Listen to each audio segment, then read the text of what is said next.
Yes, ready, start.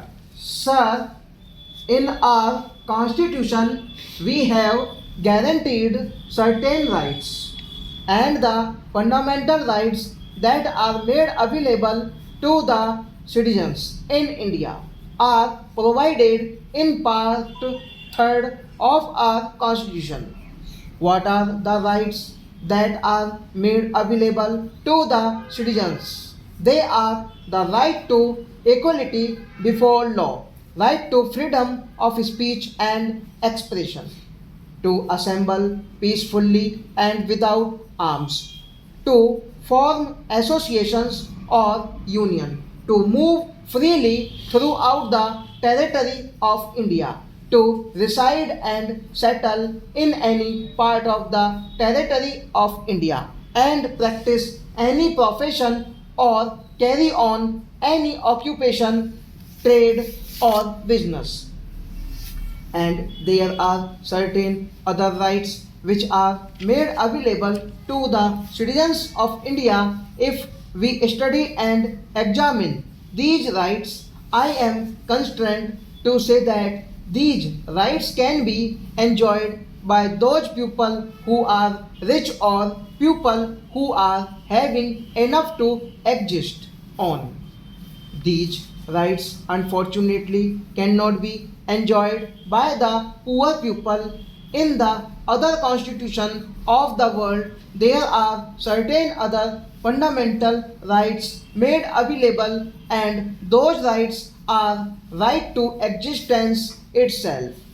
It is not mentioned in those constitutions that the right to existence is made available to the citizens, but under different headings, those rights are made available. The right to education is made available. The right to shelter is made available. The right to education is made available. The right to medical assistance is made available. These kinds of rights are made available to citizens in some countries of the world. If we study the American Constitution, these kinds of rights are not made available to the citizens in the American Constitution. The right which can be enjoyed by the well-to-do people are available in the American Constitution, but the right which can be enjoyed by the poor people are not made available in the American Constitution. The right to work is not made available to the citizens in America, in spite of the fact that even in America there is unemployment. America is a very vast country having huge resources and very limited population, yet the right to work is not made available to the citizens in America.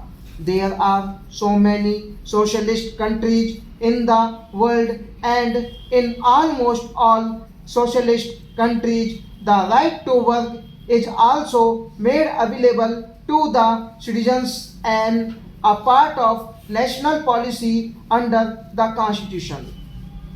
The new Russian constitution has gone a step ahead and says that the right to work of the choice of the man who wants to work is available to the citizen. In other countries, the choice is not given to the man who wants to work.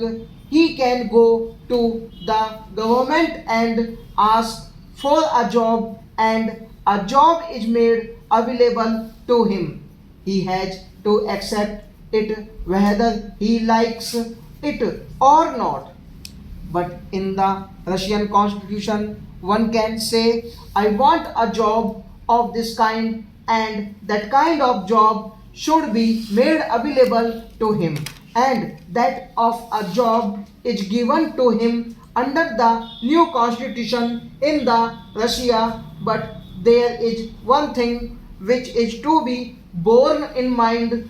when we take these things into consideration. In all the capitalist countries or the countries which are not socialist countries, the right to work is not made available, and in almost all the countries, the duty to work is not made available.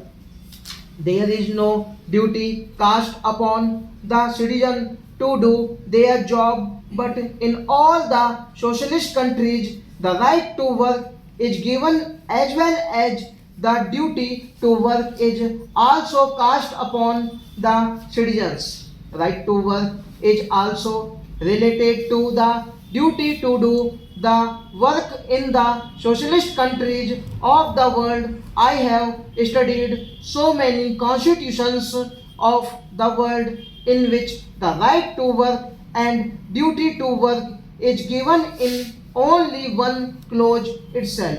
The citizens have a right to work and duty to work in one sentence that is mentioned. Even in China, the duty is cast upon the citizen to work.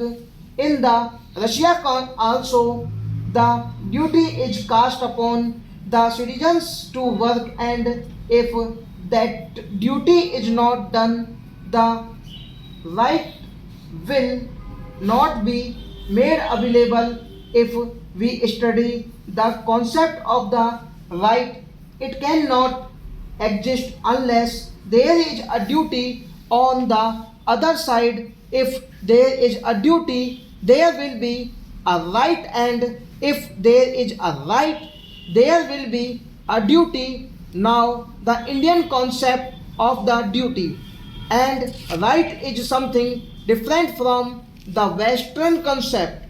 The Indian concept starts from the duty and ends in right, and the Western concept starts from the right and ends in duty.